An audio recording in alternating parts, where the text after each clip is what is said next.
जय हिंद। तो इस लेक्चर में हम लोग hello alkane and hello alkyne की दो क्वेश्चंस को करेंगे जो इस प्रकार है। पहला क्वेश्चन है निम्न यौगिकों को उनके क्वथनांकों के बढ़ते क्रम में लिखिए और इसके दो क्वेश्चन दिए गए हैं। दूसरा क्वेश्चन है ऑर्थो तथा मेटा डाइक्लोरोबेंजीन का गलनांक पैरा डाइक्लोरोबेंजीन से कम होता है क्यों? इसके क्वेश्चन आंसर भी लिखे गए हैं।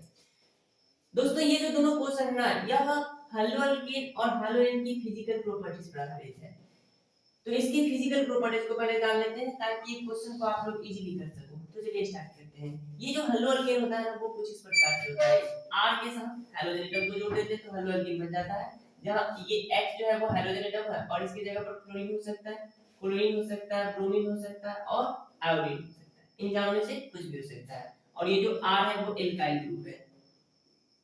एल्काइल ग्रुप है।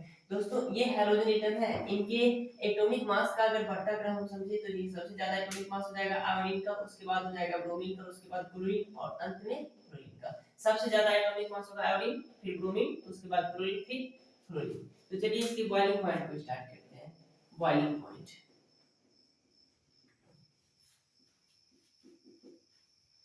पॉइंट क्वथनांक।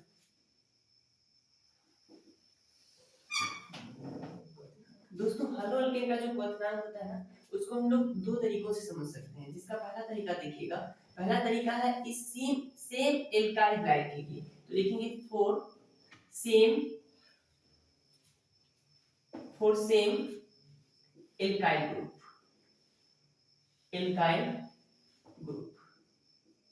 अगर ये R यानी एल्काइल ग्रुप जो है वो सेम जुड़ा हो, एल्काइल ग्रुप जब सेम जुड़ा हो उस कंडीशन में क्या कर सकते हैं? तो उस कंडीशन में देखिएगा ये इसका दो रूल हम लोग फ्लो कर सकते हैं। जिसका पहला रूल है कि ये जो बॉइलिंग पॉइंट है ना वो सीधा समानुपाती हो जाएगा atomic mass of halogen atom, यानी हैलोजन एटम के एटॉमिक मास के सीधा समानुपाती हो जाएगा बॉइलिंग पॉइंट। इसका दूसरा कंडीशन देखिएगा, ये जो बॉइलिंग पॉइंट है ये फिर से सीधा समानुपाती हो जाएगा नंबर ऑफ हैलोजन एटम के, नंबर ऑफ हैलोजन एटम, यानी हैलोजन एटम जितना ज्यादा होगा बॉइलिंग पॉइंट उतना ही ज्यादा होगा। इसके क्वेश्चन को समझ लेते हैं। पहला क्वेश्चन देखिएगा कुछ इस प्रकार से है, CH3 इसके साथ Cl जुड़ा हुआ है, फिर CH3 इसके साथ Br जुड़ा हुआ है, CH3I जुड़ा हुआ है। अब देख लो ये CH3 के साथ Cl जुड़ा है, यहाँ CH3 के साथ Br, यहाँ CH3 के साथ I।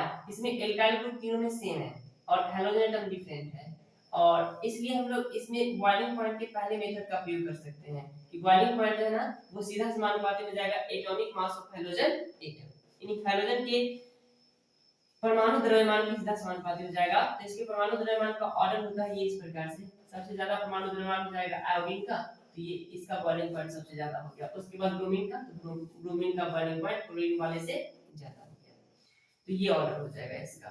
अब देखोगे इसके बी नंबर में, इसका बी जो है ना फॉर सेम हैलोजन एटम, यानी हैलोजन एटम जब एल्काइल ग्रुप का एल्काइल ग्रुप एल्काइल क्या कहते हैं एल्काइल लाइट का हैलोजन एटम सेम हो, जब एल्काइल लाइट का हैलोजन एटम सेम हो तो उस कंडीशन में हम लोग बॉइलिंग पॉइंट के लिए दो मेथड का प्रयोग कर सकते हैं। जिसका पहला मेथड होगा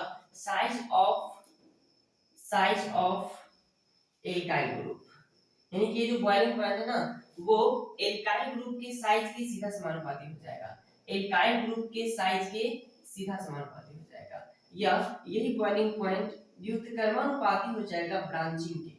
तो लिख देंगे व्युत्क्रमानुपाती, ब्रांचिंग के व्युत्क्रमानुपाती हो जाएगा।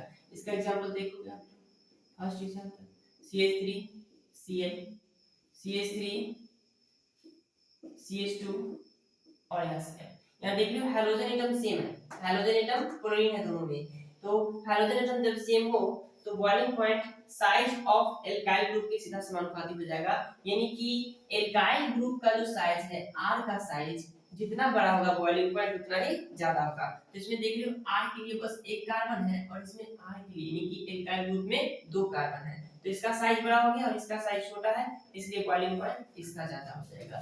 दूसरा कंडीशन देखिएगा, दूसरा एग्जांपल देखोगे इसका, ये CH3 CH2 और CH2 इससे जुड़ा हुआ है Cl। और एक और देखोगे इसी को इसी तरह से लिख सकते हैं CH3 CH, यहाँ पर Cl, फिर इधर जुड़ा हुआ है CH3। अब इसको देखोगे तो ये है नॉर्मल प्रोपाइल क्लोराइड और इसको हम लोग बोलेंगे आइसोप्रोपाइल क्लोराइड। ये है नॉर्मल प्रोपाइल क्लोराइड।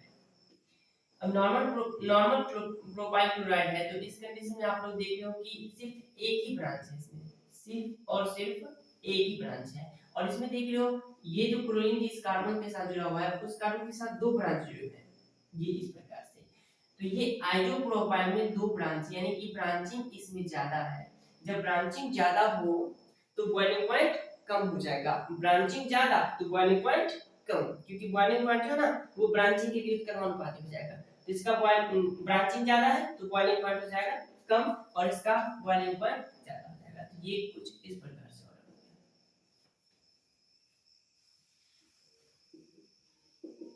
अब हम लोग इस क्वेश्चन को करने की कोशिश करते हैं इन दोनों मेथड का उपयोग करके। पहला क्वेश्चन है ब्रोमोमीथेन, ब्रोमोफॉर्म, क्लोरोमीथेन और उसके बाद है डायब्रोमोमीथेन। ब्रोमोमीथेन का स्ट्रक्चर कुछ इस प्रकार से होगा CH3Br।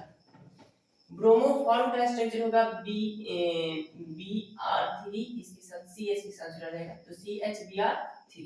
ये क्लोरोमीथेन है तो ये हो जाएगा CHCl और यहाँ पर है डाइब्रोमोमीथेन तो CH2Br2 डाइब्रोमोमीथेन। तो इसको हम करने की कोशिश करते हैं। देखिएगा ये पहले ए और सी पर बात करते हैं, किसी के लिए बात करते हैं तो इसमें एल्काइल ग्रुप सेम है और जब एल्काइल ग्रुप सेम हो तो उस कंडीशन में बॉइलिंग पॉइंट जो है वो सीधा समानुपाती हो जाता है atomic mass of hydrogen atom. जब एल्काइल ग्रुप सेम हो तो बॉइलिंग पॉइंट सीधा समानुपाती हो जाएगा हाइड्रोजन एटम के द्रव्यमान के। तो ये दोनों में एल्काइल ग्रुप सेम है, इसका मतलब ये सीधा समान बॉइलिंग पॉइंट जो है वो सीधा समानुपाती हो जाएगा इसके द्रव्यमान के। तो इन दोनों में देख रहे हो द्रव्यमान ज्यादा किसका, ब्रोमीन का, इसलिए ए और सी की बात करें तो ए और सी में ज्यादा बॉइलिंग पॉइंट हो जाएगा सी का। उसके बाद इसकी इन दोनों की बात कर लेते हैं तो इन दोनों में देखो ये एल्काइल ग्रुप सेम लेकिन हाइड्रोजन का संख्या डिफरेंट है। यहाँ हाइड्रोजन का संख्या 3 और यहाँ हाइड्रोजन का संख्या 2। तो जब एल्काइल ग्रुप सेम हो तो बॉइलिंग पॉइंट जो है ना वो नंबर ऑफ हाइड्रोजन एटम के सीधा समानुपाती हो जाते हैं। तो इसमें हाइड्रोजन एटम ज्यादा और इसमें हाइड्रोजन एटम कम, तो बॉइलिंग पॉइंट का इसका अगर ऑर्डर लिखें तो ज्यादा हो जाएगा बी का और उसके बाद हो जाएगा डी, बी और डी। अब देखिएगा इन दोनों की तुलना करते हैं तो इसमें हाइड्रोजन एटम ज्यादा है तो इसका बॉइलिंग पॉइंट तो इससे ज्यादा होगा क्योंकि इसमें इन दोनों में हाइड्रोजन एटम एक ही है। इसमें देखिए हाइड्रोजन एटम एक में 3 है और एक में 2 है तो इन दोनों का बॉइलिंग पॉइंट इससे ज्यादा होगा है। तो इसका ऑर्डर हो गया कुछ इस प्रकार से बी डी और इधर आ जाते हैं तो ये हो जाता है ए उसके बाद सी। तो लिखेंगे बी डी ए, ये हो गया बॉइलिंग पॉइंट का। अगर देखोगे ये 1 क्लोरोप्रोपेन, 1 क्लोरोप्रोपेन तो इसका स्ट्रक्चर कुछ इस प्रकार से, ये देखिए इसको हम यहां सॉल्व कर रहे हैं। 1 क्लोरोप्रोपेन, 1 क्लोरोप्रोपेन को कुछ इस प्रकार से लिखेंगे CH3 CH2 Cl 1 क्लोरोप्रोपेन। उसके बाद है आइसोप्रोपाइल क्लोराइड तो आइसोप्रोपाइल क्लोराइड कुछ इस प्रकार से लिखेंगे CH3CH, यहां पर Cl फिर CH3 आइसोप्रोपाइल क्लोराइड। और अगला है 1 क्लोरोब्यूटेन, 1 क्लोरोब्यूटेन तो इसको इस तरह से लिखेंगे CH3 CH2 CH2 CH2 और इससे जुड़ा हुआ है Cl, इससे जुड़ा हुआ है यहाँ पर Cl जुड़ा हुआ है। अब इसमें देख लो हाइड्रोजन एटम सेम है, इन तीनों में हाइड्रोजन एटम सेम है और जब हाइड्रोजन एटम सेम हो, आप लोग ध्यान से देखना इसको, जब हाइड्रोजन एटम सेम हो तो बॉइलिंग पॉइंट जो है ना वो साइज ऑफ एल्काइल ग्रुप के सीधा समानुपाती होता है और ब्रांचिंग के विपरीत समानुपाती होता है। तो पहले हम साइज ऑफ एल्काइल ग्रुप को देख लेते हैं। तो इसमें देखिएगा ये जो एल्काइल ग्रुप है इसमें 4 कार्बन है और इन दोनों में सिर्फ 3 कार्बन है। तो इन तीनों की तुलना करते हैं तो सबसे ज्यादा हो जाएगा इसका बॉइलिंग पॉइंट, यानी 1 क्लोरोब्यूटेन का बॉइलिंग पॉइंट सबसे ज्यादा हो जाएगा। तो सबसे ज्यादा हो गया सी, 1 क्लोरोब्यूटेन का बॉइलिंग पॉइंट। उसके बाद देखिएगा ये इन दोनों में आ जो एल्काइल है वो सेम है, एल्काइल को सेम है, हाइड्रोजन एटम भी सेम है और ये आर सेम है। और तो इस कंडीशन में देखोगे आप लोग ब्रांचिंग का प्रयोग करोगे तो बॉइलिंग पॉइंट जो है वो ब्रांचिंग के व्युत्क्रमानुपाती हो जाते हैं। तो इसमें सिर्फ और सिर्फ एक ही ब्रांच बन रहा है और इसमें ब्रांच दो है। तो ब्रांचिंग इसका ब्रांचिंग ज्यादा है, इसलिए इसका बॉइलिंग पॉइंट कम हो जाएगा और इसका बॉइलिंग पॉइंट ज्यादा हो जाएगा। तो सबसे ज्यादा हो गया इसका, यानी सी नंबर का। उसके बाद इन दोनों की तुलना करते हैं, तो इसमें ब्रांचिंग ज्यादा है तो बॉइलिंग पॉइंट कम हो जाएगा, और इसका ब्रांचिंग कम है तो बॉइलिंग पॉइंट ज्यादा हो जाएगा। तो इसका ज्यादा हो गया, यानी कि 1 क्लोरोप्रोपेन का ज्यादा हो जाएगा, तो सी के बाद आ जाएगा ए, उसके बाद बी आ जाएगा। तो ये हो गया कुछ इस प्रकार से, इसको लिख लें, समझ लें इसे आप लोग।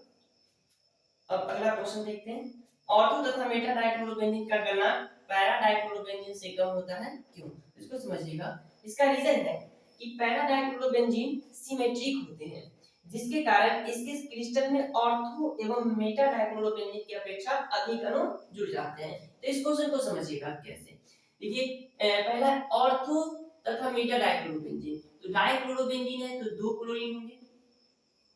पहला है ऑर्थो डाइक्लोरोबेंजीन, तो एक क्लोरीन को यहां पर जोड़ते हैं तो दूसरे क्लोरीन को इसके ऑर्थो पोजीशन पर जोड़ देना, तो ये हो गया ऑर्थो डाइक्लोरोबेंजीन, ऑर्थो डाइक्लोरोबेंजीन। अब मेटा डाइक्लोरोबेंजीन को देखते हैं, तो ये बेंजीन रिंग होगा ही, और डाइक्लोरो है, इसका मतलब 2 क्लोरीन होंगे, और इसमें जो क्लोरीन एटम अगला होगा वो मेटा पोजीशन पर जुड़ा रहेगा। और एक और है पैरा डाइक्लोरोबेंजीन, तो बेंजीन रिंग में 2 क्लोरीन होंगे और दोनों क्लोरीन जो है वो मेटा पोजीशन पर जुड़े होंगे, ये पैरा पोजीशन पर जुड़े होंगे। तो आप लोग देख रहे हो कि ये जो पैरा डाइक्लोरोबेंजीन है वो सिमेट्रिक है, यानी कि इस प्रकार का और भी अणु लाते हैं तो एक दूसरे में आसानी से समा जाएंगे, समायोजित हो जाएंगे। लेकिन ये दोनों सिमेट्री नहीं है, ये दोनों सिमेट्रिक नहीं है, सममित नहीं है, इसलिए जब इस प्रकार के और अणु लाते हैं, ये इस प्रकार का अगर और अणु लाएंगे इसके नजदीक में, तो इसका जो क्रिस्टल बनेगा उसमें इस प्रकार के अणु का संख्या कम होगा, यानी कि अधिक अणु समायोजित नहीं हो पाएंगे, और इसमें भी वही कंडीशन लागू होगा। इसके भी अगर इसका भी एक क्रिस्टल लेते हैं तो इस क्रिस्टल में इस प्रकार के अणु, यानी कि ऑर्थो डाइक्लोरोबेंजीन का अणु अधिक समायोजित नहीं हो पाएंगे। लेकिन पैरा डाइक्लोरोबेंजीन देख लो, ये सिमेट्रिक है, तो इस प्रकार का और अणु आता है इसके नजदीक में तो आसानी से समायोजित हो जाएंगे।